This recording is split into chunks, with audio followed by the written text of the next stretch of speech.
Alô, amiga assinante do Canal 5 da NET, que acompanha o programa Os Árabes do Centro-Oeste. Estamos hoje na cidade de Alexânia para contar mais um pouquinho dessa história tão fascinante, né, da imigração sírio-libanesa no Centro-Oeste brasileiro, né? Estamos no estado de Goiás, mas a gente vai aos pouquinhos, né, vai desbravando. Já estivemos em Anápolis, né, que é a nossa base, Goiânia, Brasília, ou seja, estamos visitando todas as cidades onde tem um pouco dessa história para contar. E a história de hoje é uma história diferenciada, né? Tem muito a ver com a cidade de Alexânia.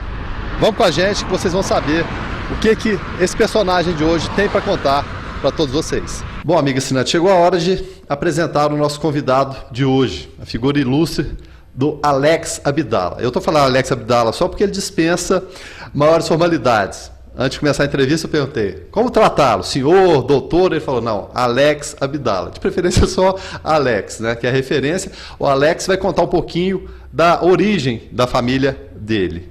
Nos bastidores aqui ele revelava pra gente que é a Síria e também o Líbano, né? São dois países de origem. Mas como que essa família veio parar no Centro-Oeste brasileiro, Alex? Olha, a história da família foi pesquisada pelo ilustre professor de Corumbá de Goiás, que tornou-se meu amigo, professor Ramiro Curado. Então ele pesquisando e procurando resgatar a parte mais recente da história de Corumbá, eu tive a oportunidade de participar da lide política mais por uma necessidade do que não é por vontade ou por gosto. E fui vereador, fui presidente da Câmara. Isso por volta de que ano, o senhor se lembra?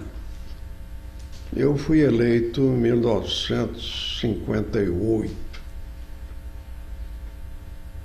Imediatamente eu fui conduzido à presidência da Câmara. E fiquei 2 anos como presidente da Câmara. Renunciei ao mandato para me candidatar a prefeito de Alexânia, que já tinha sido criada a comarca e o município de Alexânia. Tribunal Regional Eleitoral marcou eleições para o município, o novo município. Mas vamos voltar um pouquinho no tempo. Como foi a criação da cidade de Alexânia? E o nome dele é Alex e a cidade chama Alexânia, não por outra coisa, né? O Alex foi fundador da cidade. A etimologia. Vamos voltar um pouquinho na história. Como que foi essa questão da fundação de Alexânia? Eu alimentava esse sonho desde meus 8, 9 anos de idade. E eu me espelhei na história de Pedro Ludovico, que ele escreveu para nós goianos, não é? O senhor foi amigo de Pedro Ludovico. Com a construção de Goiânia. Então, dos fatos que mais prendiam a minha atenção, destacava-se principalmente a construção de Goiânia, não é? Porque Goiânia, o Goiás, era quase que uma província. Começa a modificar completamente a fisionomia geoeconômica com o advento de Pedro Ludovico no comando da administração estadual. Então, eu às vezes brincava, eu até falava, o próprio Aécio, seu tio, né? Brincava, falava com meu irmão mais velho, o pai do Rui Abdallah, que foi presidente da Associação Comercial e Industrial de Anápolis e participou sucessivamente, não é, da criação do DAIA e tudo mais. Qual o nome dele? Rui Abdallah. E o pai do Rui que eu falo? O pai do Rui é José Abdallah, meu irmão mais velho, né? Então ele brincava muito, esse seu irmão aí é muito doidão, fala em construir uma cidade. Todo mundo tratava como loucura, então. Se dependesse realmente, assim, da confiança da opinião dos mais íntimos da família, eles achavam que eu era um visionário. Não, um visionário. E beirando loucura, né? Talvez até houvesse necessidade de internar numa clínica de repouso. Mas eu não ia pela crítica dos que estavam em meu entorno. Para mim, fazia a seguinte crítica: eu enxergo um palmo à frente do nariz, eu enxergo a Cordilheira dos Andes, então eu tenho de acreditar na minha capacidade de trabalho, na minha visão. Eu sei que é uma epopeia, não é? Do nada, só da vontade, você partir e conseguir construir uma cidade. Realmente hoje, olhando a priori, não é? Olhando para trás, com o advento de Brasília, o meu grande lucro foi justamente ter ocupado uma porção do sertão inóspito de meu estado e criado condições de vida para centenas e milhares de famílias, não é? Hoje eu me sinto realmente realizado, não financeiramente, porque o meu sonho, não era atendendo o vislumbre do poeta e não passar a vida em brancas nuvens, mas deixar as nossas marcas por aqui através de, pelo menos, uma árvore plantada. E eu queria muito mais do que plantar uma árvore. Eu queria plantar uma floresta de casas. Consegui. Esse é o meu grande lucro. Qual a visão que o senhor tem hoje do Alex mais jovem daquela época? Não, é um sonhador, um fazer jus, um bandeirante, não, um plantador de cidades. Isso me orgulha muito.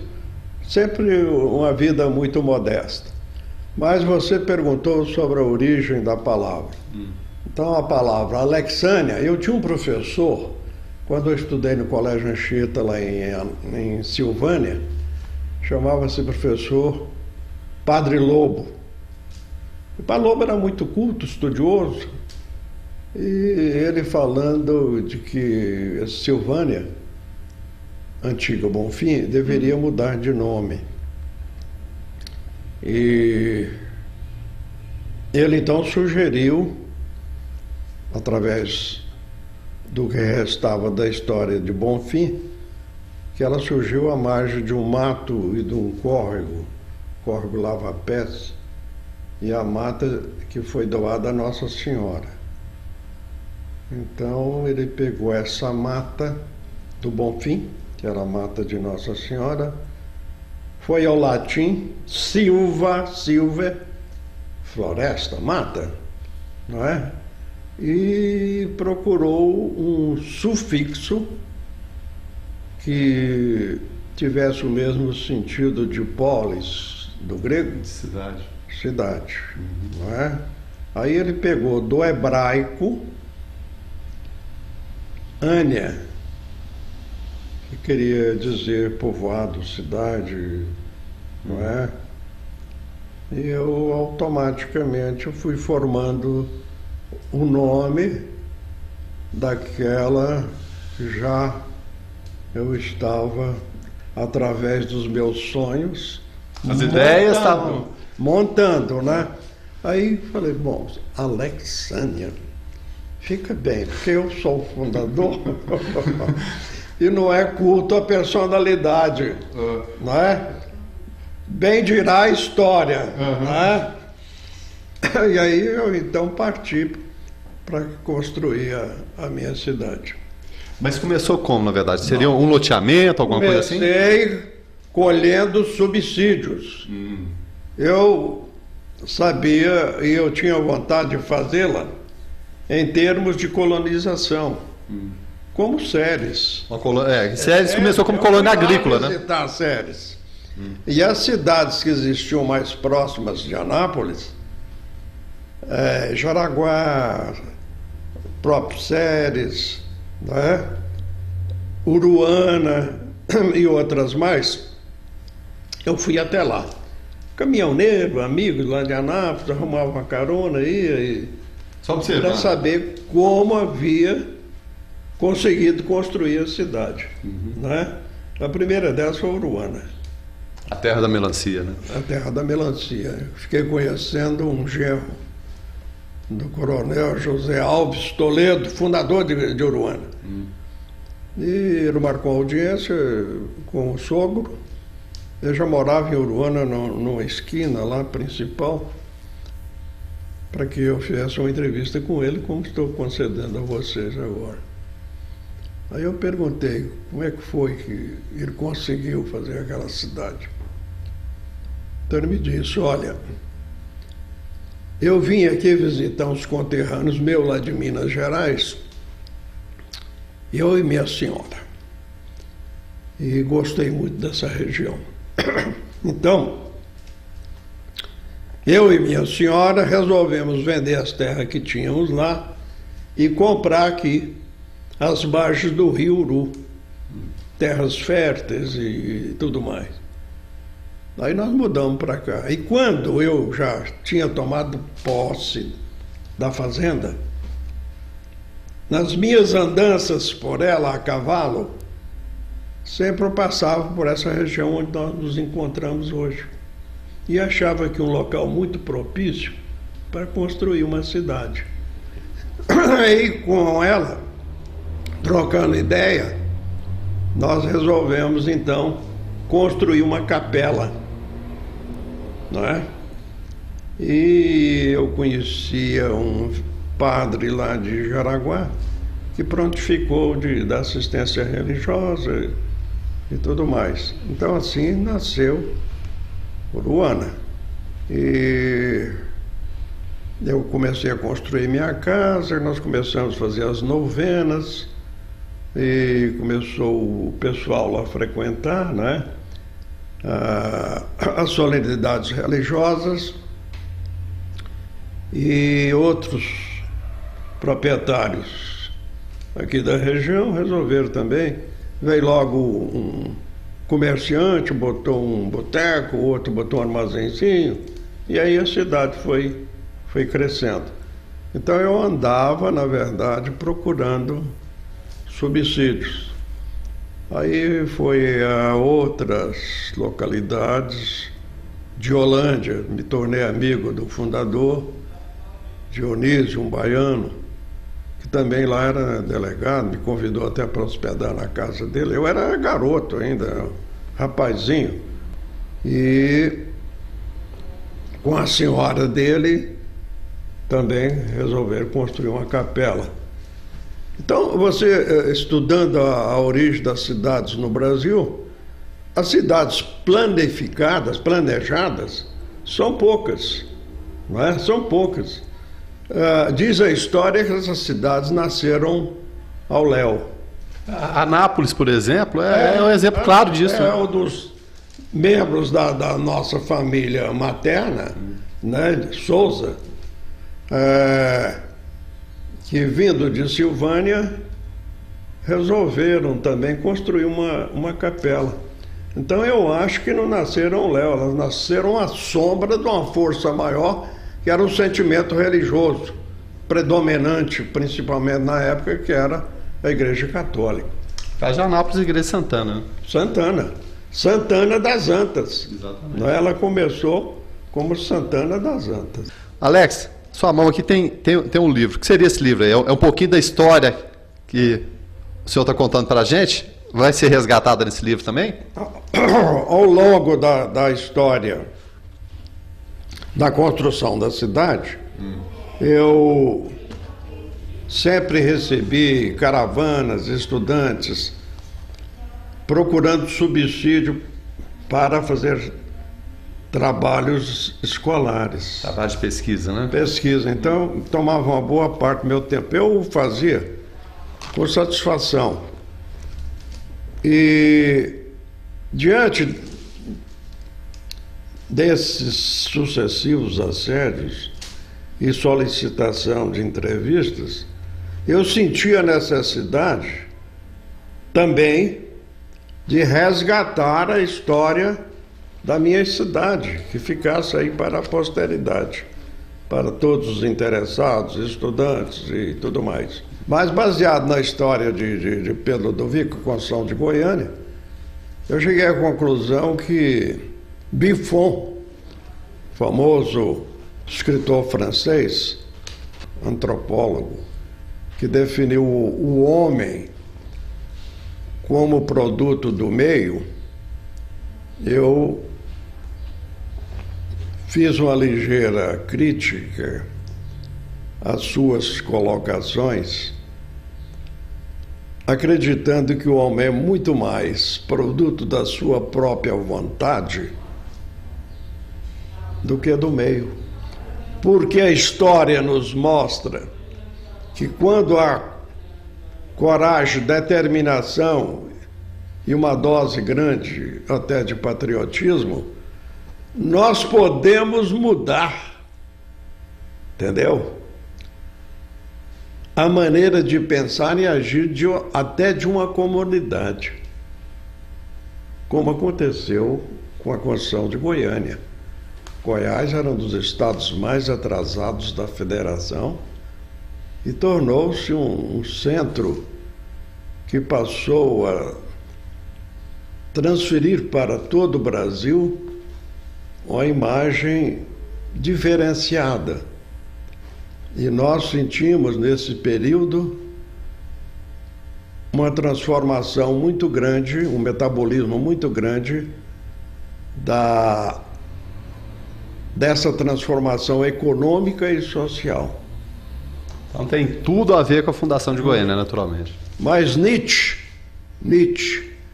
também dizia, né, o sonhador, o loucão, né, dos filósofos, de que onde houver uma vontade, haverá também um espaço, um lugar. É só procurá-lo, aí eu completo, que nós vamos encontrar. Então, esses foram as minhas pegadas, não é? Nortearam a história do senhor. Que nortearam a minha história. Resumindo, poderia falar que é um triunfo da vontade pessoal? Eu acho que o homem é mais produto da sua própria vontade. Com relação ao Brasil, não é? Como nós tivemos comentando, eu acho que a história desse país está dividida em dois períodos. Antes e depois de Juscelino Kubitschek, que era o Brasil antes de Juscelino, não é? Era uma economia baseada em açúcar anteriormente, na época da escravidão, depois café, né? É uma monocultura praticamente. Justo. Então o Brasil, a sua grande arrancada começou com Juscelino. E Juscelino, quando ainda em campanha política, em 1955, em outubro de 55, saiu candidato à presidência da República. E nesse mesmo ano ele foi eleito presidente da República. E quando a sua visita pelo Brasil, por toda parte, ele visitou Goiânia pela primeira vez. E ficou estupefato de ver aquela beleza de cidade, embora ainda muito jovem, e perguntou ao cacique, ao mestre, ao nosso professor, o nosso símbolo maior da história de Goiás, Pedro do Vico, como havia conseguido, sem parcos recursos, sem meios de comunicação, estradas, situação financeira do Estado para pior, construir uma cidade tão bela, tão aconchegante. Então Pedro do Vico disse: quando há determinação, coragem e principalmente uma dose grande de patriotismo, nós podemos, até mesmo no lombo dos burros, transportar todo o material necessário para construí-las. E eu tive a honra de ser seu amigo, seu correligionário, de Pedro do Vico, e ouvir dele muitas vezes fatos históricos que ele narrava com seus correligionários, né, que frequentavam a sua casa localizada hoje onde é o museu, transformado em museu, a Avenida Pedro Ludovico, com Gersina Borges, sua digníssima e saudosa esposa. Então, foi aí que eu comecei a sentir a possibilidade de, sem nenhum recursos financeiros, não podendo fazê-la em termos de colonização, como eu tive a oportunidade de conhecer Séries, porque lá era a nação que estava empenhada em construir uma colônia agrícola, a pedido de nosso governador, na época que era Pedro Ludovico. Bernardo Sayão, o senhor teve convivência com ele também? Tive convivência com ele, tive amizade com ele. Ele acabou vindo para Alexandria e adquiriu uma fazenda aqui. Pouco à frente aqui, né? Pouco aqui na frente. E teve um historiador aí de Brasília, que lançou um livro ano passado, chegou a fazer uma crítica dizendo que a estrada que hoje demanda Brasília poderia ser muito mais curta, não é? Do que a atual. E essa atual só foi aumentada no seu comprimento, no seu tamanho, porque estava em jogo o interesse de duas pessoas importantes. Eu não era importante, nunca fui importante, sou um humilde trabalhador, não é? Que foi Bernardo Sayão e Alex Abdala. Então o cidadão queira me desculpar, mas é falta de cultura, porque observando, na verdade, o mapa da região, onde está o quadrilátero do Distrito Federal, e a cabeça de ponte, que é Anápolis, de onde deveria sair a futura ligação entre Goiás e o Distrito Federal, ela entra pelo sul do quadrilátero e não pelo oeste do quadrilátero do Distrito Federal, que seria a distância mais curta. Mas Juscelino disse da prioridade e da pressa em construí-la, porque tudo que demandava Brasília passava pela estrada de terra a partir de Corumbá e Anápolis. Então, ela só não foi construída procurando o caminho mais curto entre dois pontos, tecnicamente absolutamente certo, por causa da topografia do Rio Areias, do Vale do Rio Areias e do Rio Descoberto. Então, a movimentação de terraplanagem seria muito grande e a demora, evidentemente, teria de acompanhar as dimensões da construção, principalmente de todo o material necessário. Então a estrada não passa por Alexandria e na porta, teoricamente, da fazenda do Bernardo Sayão. Então essa tese totalmente vai por água abaixo. Vazia, né? É aqueles que procuram aparecer, vão escrevendo sem base técnica, né? Ou até técnica, científica, e sem procurar fazer justiça. Vamos falar um pouquinho da convivência com Juscelino. O que era o Brasil quando ele foi eleito em 55, tomou posse em 56, em janeiro, dia 31, tomou posse do Brasil. Então, a indústria automobilística praticamente não existia nada ainda. Fabricava-se um caminhão que o povão chamava de Fenemê. Que era da Fábrica Nacional de Motores. Justamente, da Fábrica Nacional de Motores. E nada mais. Então foi ele que foi o responsável pela introdução e o crescimento da indústria automobilística no Brasil. Foi ele o responsável pela construção dos primeiros estaleiros e fabricações também de navios no país. A indústria petroquímica nasceu e cresceu com ele. A indústria naval, né? E a indústria automobilística, a construção de Brasília, não é? E a transformação gigante que o país passou a ter a partir da administração do saudoso presidente Juscelino Kubitschek. Eu tive a honra de recebê-lo aqui em Alexandria. Só para a gente abrir o parênteses, como ele era no trato pessoal? Era uma pessoa simpaticíssima e muito educado. E ele tinha lances rápidos de inteligência. Estava conversando com ele aqui, ele já estava pelo lado de lá da Cordilheira dos Andes. Foi um homem que serviu de inspiração para o senhor também. Sem dúvida alguma. E quando eu fui recebê-lo, eu tive a honra de recebê-lo e registrar, que eu tenho as fotos aí, que vão fazer parte do meu livro. Eu, ao recebê-lo aqui, para almoçar com a gente aqui, sua família, Dona Sara, o responsável pela campanha dele à presidência da República, e depois a senador de Goiás, o Murilo, né, o deputado federal Carlos Murilo, eu disse para ele: ó, Excelência, é uma grande honra recebê-lo na minha humilde cidade, gostaria que ela te fosse à altura dos seus grandes méritos de presidente.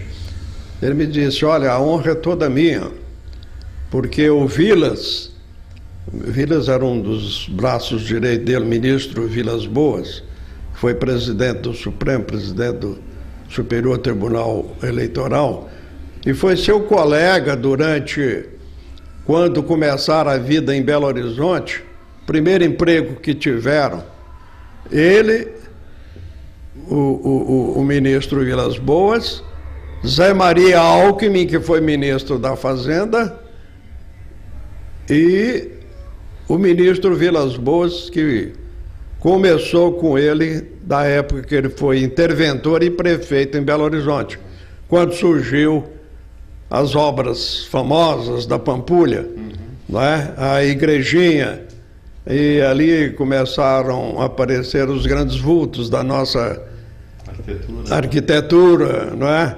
Oscar Niemeyer,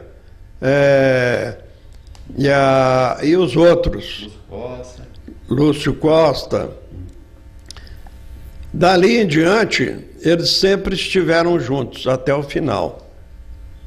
Então, ele disse: eu, como me contou o Vilas a sua história, eu é que tenho muito a admirá-lo por estar construindo uma cidade só com determinação, coragem, e eu não, eu conto com os recursos da nação, não é?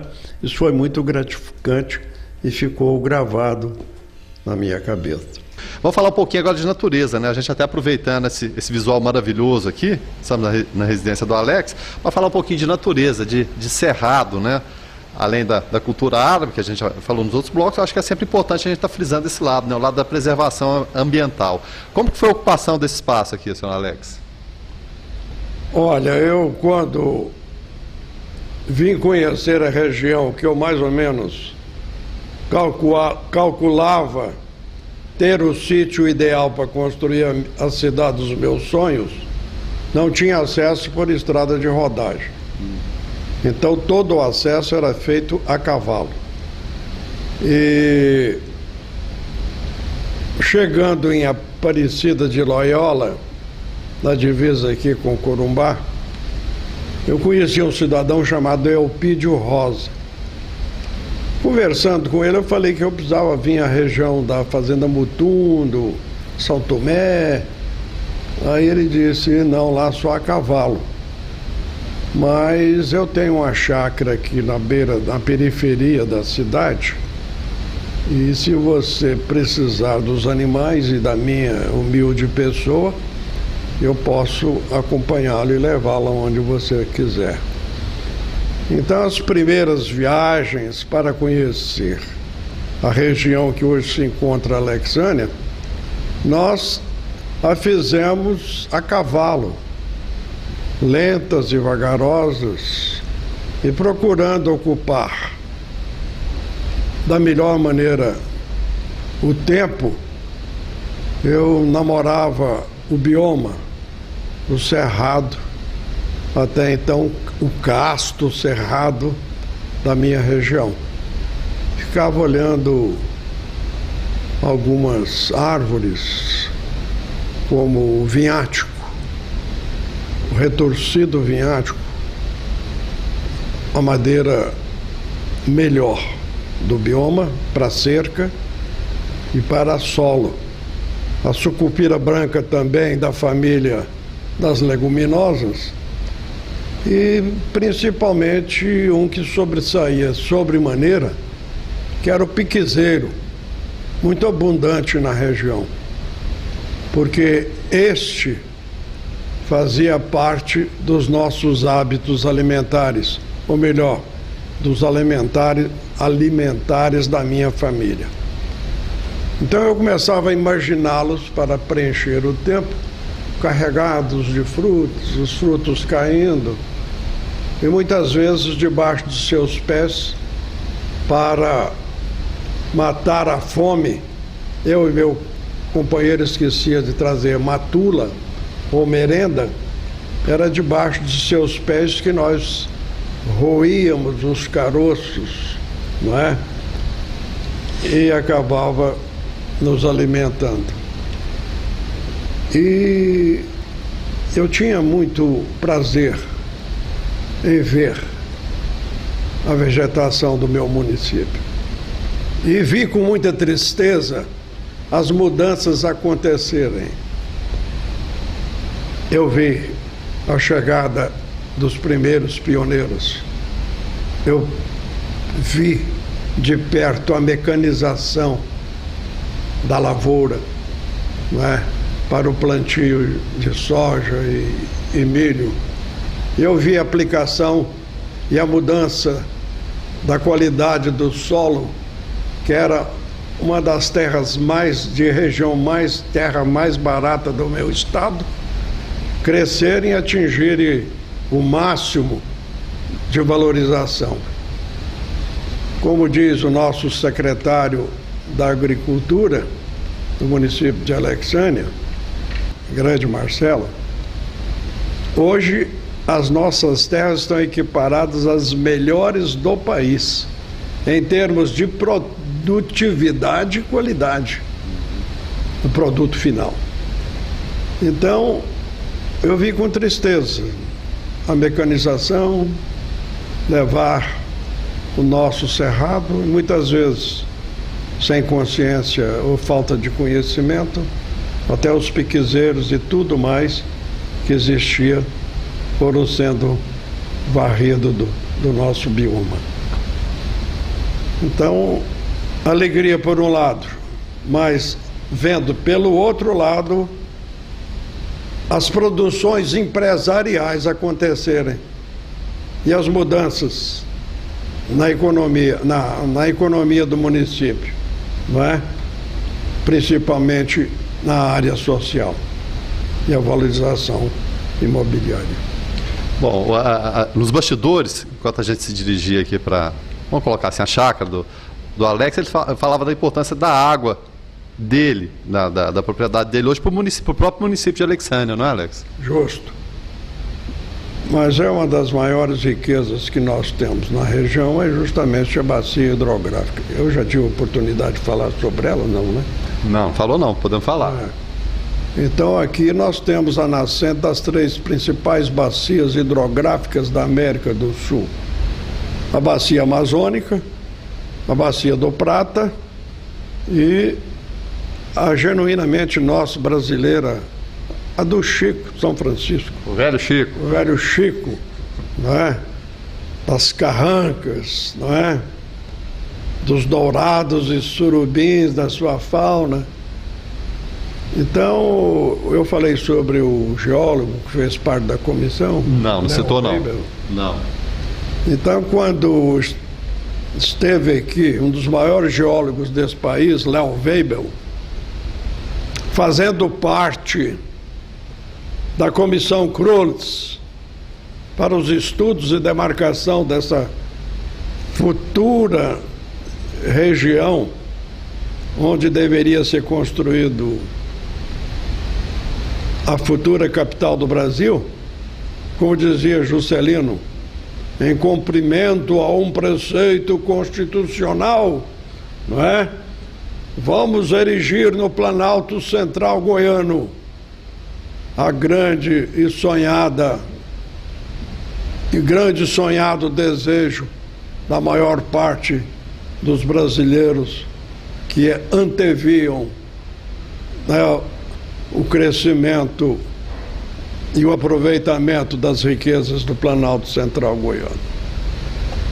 Então eu estive aqui há 10 anos atrás, na construção de Brasília, quando eu ainda estava terminando o ginásio na cidade de Anápolis, no Colégio São Francisco. Eu tive lá um colega de nome Mário Dutra, que era natural da cidade de Planaltina. E eu manifestei numa oportunidade que tive a ele da vontade de conhecer a pedra fundamental que foi erigida no governo de Epitácio Pessoa em 1922 por determinação de Floriano Peixoto. E ele me disse, mas é muito fácil, eu moro perto da pedra fundamental, eu sou lá da cidade de Planaltina, você sabe disso. Por quê? Eu falei, não, porque eu tenho muita vontade de conhecê-lo, é um marco histórico e eu não sei porque me atrai muito, mas eu tenho vontade. Não, mas isso é muito fácil. Como é que nós vamos fazer para ir lá? Eu falei, depende aí, vamos ver. Seria uma turma que estaria indo ao Planalto fazer estudos. Nós somos estudantes, pô, né? Mais cultura, mais, não é? Para todos nós. Então, se vocês confiarem, aí outros colegas se interessaram, eu falei, nós podemos formar uma comissão, vamos lá no prefeito. A prefeitura sempre tem de ajudar, é cultura. Aí fomos ao prefeito de Anápolis e ele falou, olha, eu posso ajudá-lo, sem dúvida, mas só com um caminhão da prefeitura, um motorista e um ajudante. Combustível não, gasolina não. Eu falei, não, mas está ótima ajuda. O senhor se lembra quem era o prefeito na época ou não? Hein? O senhor se lembra quem era o prefeito na época? Parece que era Carlos de Pina. Mas eu não posso precisar porque a memória está cansada. Eu falei, olha, agora a gasolina, porque naquela época era só gasolina ou óleo diesel, né? Nós vamos ver com os comerciantes. Tinha um parente nosso da família Abdala Elou, Barbahan Elou, do Armazém Brasil, que era um diplomata, não parecia um comerciante, era muito educado, comunicativo. Um gentleman, né? Hein? Um gentleman, né? Gentleman. E eu falei, ele é o maior comerciante aqui de Anápolis, vamos procurá-lo, dizer do nosso desejo, da nossa vontade, e eu tenho certeza que ele vai nos ajudar. Aí ele me chamava de primo, porque realmente somos parentes. Aí ele falou, o que foi, primo, que você está com essa rapaziada toda aí? Eu falei, olha, é para... Nós estamos com a vontade de conhecer a pedra fundamental, onde eles pretendem construir a futura capital do Brasil.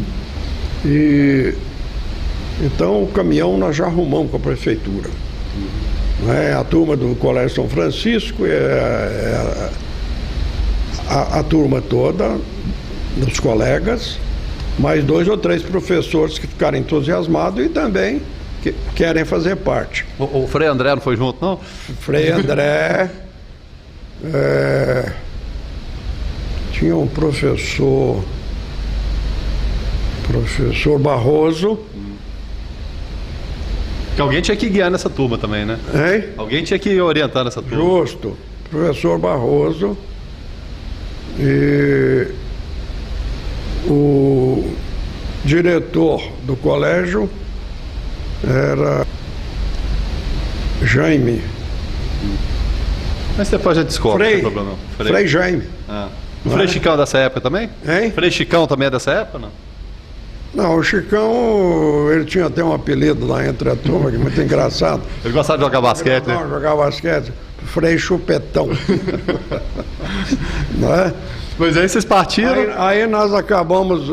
Aí o Barbahan disse, não, aí primo, inteligente, coisa boa, aprender mais umas coisas, para aprender cultura.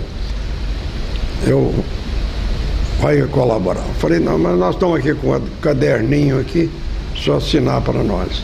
Aí ele assinou, Barbarello, um tambor de gasolina, 200 litros.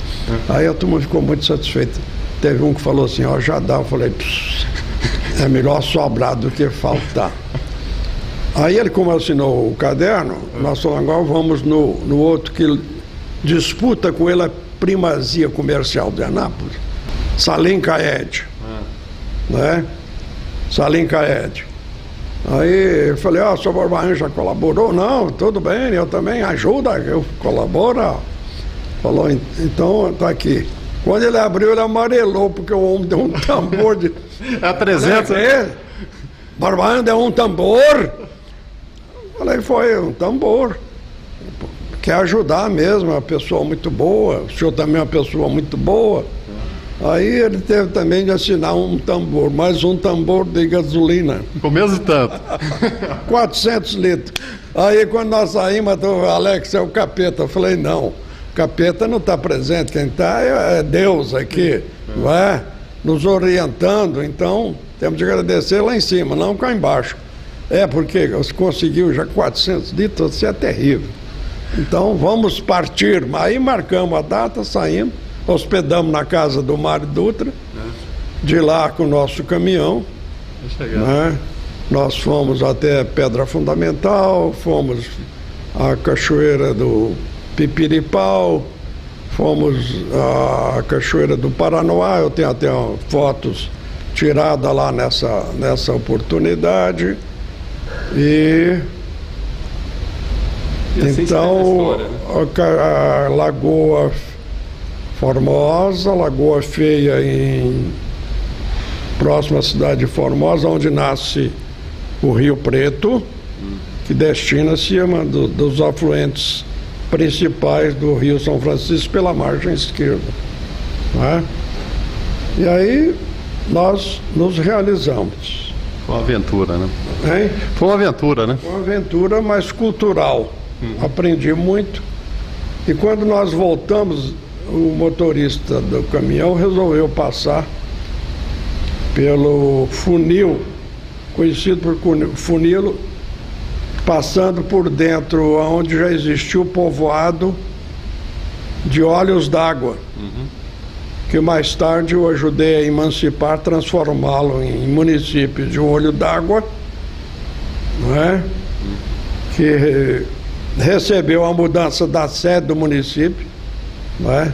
Para o povoado de Alexânia. E essas modificações não podiam acontecer, elas fugindo das nossas atribuições, né, do legislativo, executivo municipais.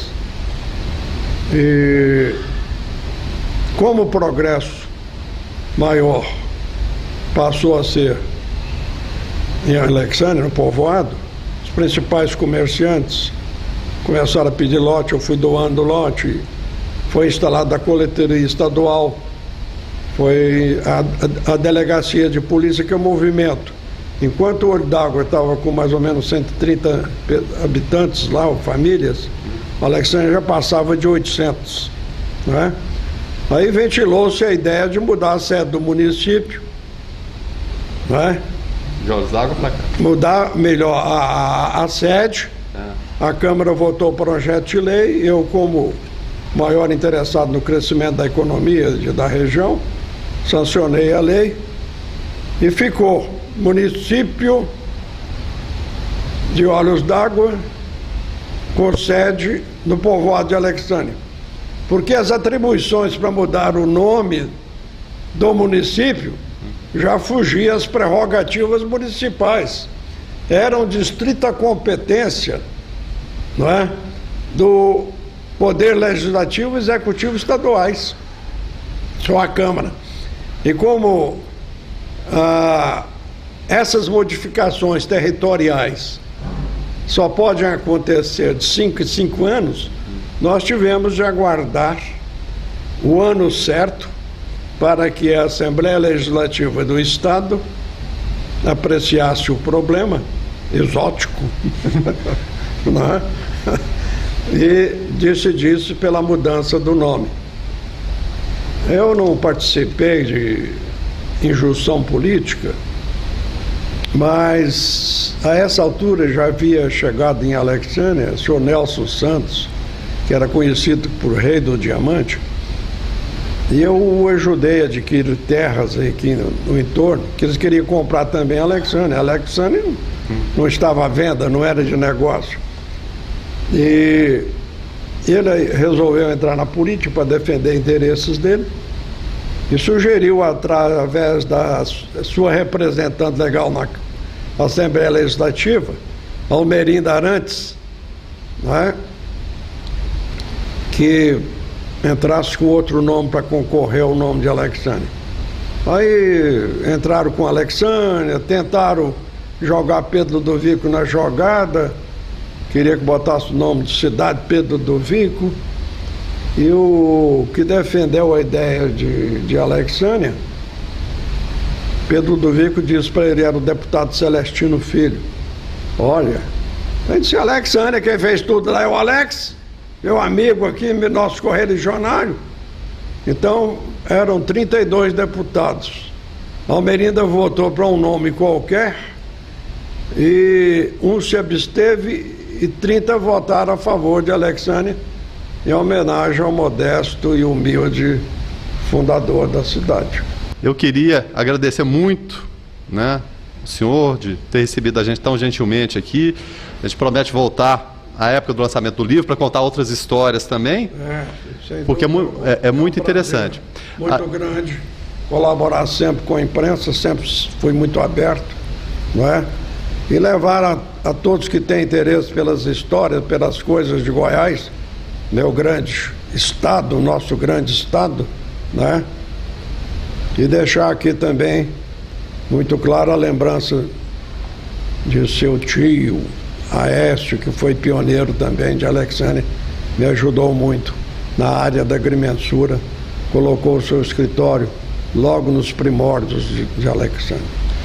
Eu que agradeço. Alex, muito obrigado mesmo, no fundo do coração. Essa entrevista me toca fundo por causa disso aí, de falar, né, contar histórias, que é interessante a gente falar, e trazer também personagens, né, como muitas vezes parentes meus também que estão envolvidos em muitas dessas histórias.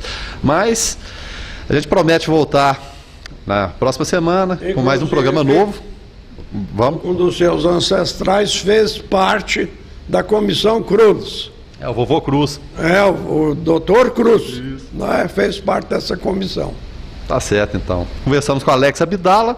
Como eu disse, a gente volta na próxima semana em um próximo programa com mais uma entrevista para falar e resgatar um pouquinho mais dessa história da imigração sírio-libanesa no Centro-Oeste brasileiro.